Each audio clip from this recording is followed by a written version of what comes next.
समीक्षा बैठक। मुख्य सचिव ने भूमि सर्वे की नियमित मॉनिटरिंग व पदों को भरने का दिया निर्देश।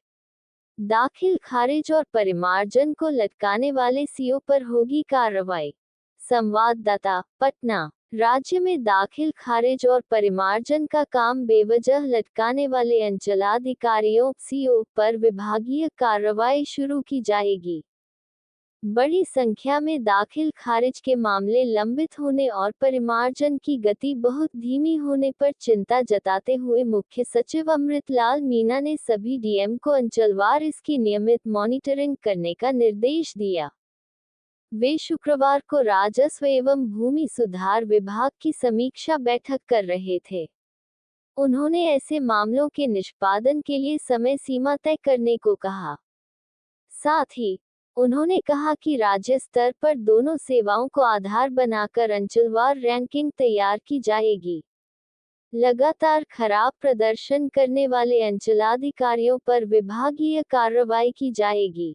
साथ ही संबंधित भूमि सुधार उप समाहर्ता और अपर समाहर्ता को भी अंचल कार्यालयों की सभी सेवाओं की मॉनिटरिंग करने का निर्देश दिया गया। कम हो सकेंगे जमीन से जुड़े विवाद। अमृतलाल मीना ने कहा कि दाखिल खारिज और परिमार्जन में प्रगति बेहतर रहने पर जमीन सर्वेक्षण में इससे बहुत मदद मिलेगी। जमीन सर्वेक्षण में गुणवत्ता सुनिश्चित करें ताकि भूमि विवादों की संभावना को कम किया जा सके। अंचल, अनुमंडल और जिला स्तर पर सर्वेक्षण की नियमित मॉनिटरिंग हो। उन्होंने भूमि विवाद समाधान बैठक में थाना प्रभारी को निश्चित रूप से मौजूद रहने को कहा है। गौरतलब है कि इससे पहले मुख्यमंत्री नीतीश कुमार ने भी विभाग के कार्यों में सुधार लाने का निर्देश दिया था। अनुमंडलों में स्वतंत्र चार्ज ऑफिसर नियुक्त होंगे। मुख्य सचिव अमृतलाल मीना ने विभाग में महत्वपूर्ण रिक्तियों पर नियुक्ति के लिए आगे की कार्रवाई का निर्देश दिया है। साथ ही निदेशक, भू अभिलेख एवं सहायक निदेशक, भू अभिलेख एवं परिमाप, 18 जिलों में भू अर्जन पदाधिकारी सहित अनुमंडलों में स्वतंत्र चार्ज ऑफिसर नियुक्त करने के लिए सामान्य प्रशासन विभाग को अनुरोध एनएच व रेल परियोजनाओं में भू अर्जन में तेजी लाएं। मुख्य सचिव ने एनएच और रेलवे की परियोजनाओं से संबंधित भू अर्जन की कार्रवाई को सर्वोच्च प्राथमिकता देने का निर्देश दिया। उन्होंने हर 15 दिन में एनएचएआई और रेलवे के नोडल पदाधिकारियों के साथ संयुक्त बैठक पटना में आयोजित करने के लिए कहा। साथ ही मासिक रैंकिंग को सभी जिलों को सूचित करने का निर्देश दिया।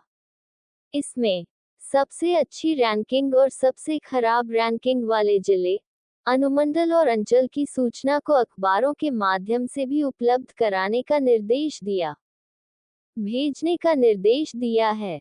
उन्होंने कहा है कि राजस्व एवं भूमि सुधार विभाग द्वारा दी जाने वाली सेवाएं आम लोगों को प्रभावित करती है, इसलिए इसके त्वरित और स्वच्छ निष्पादन के लिए विभाग के सभी पदाधिकारी एक टीम भावना के साथ काम करें। उन्होंने कहा है कि आगामी 1 वर्ष की निर्धारित 10 प्राथमिकताओं को समय पर पूरा करें। मार्च 2025 तक मिलेगा वासगी जमीन।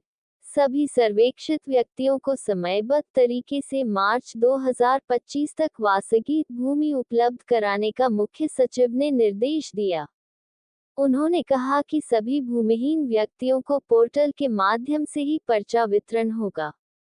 साथ ही सभी जिलाधिकारी अपने अपने अंचलाधिकारियों की मासिक बैठक में अभियान बसेरा की प्रगति की नियमित रूप से समीक्षा करेंगे। ये निर्देश भी दिए गए।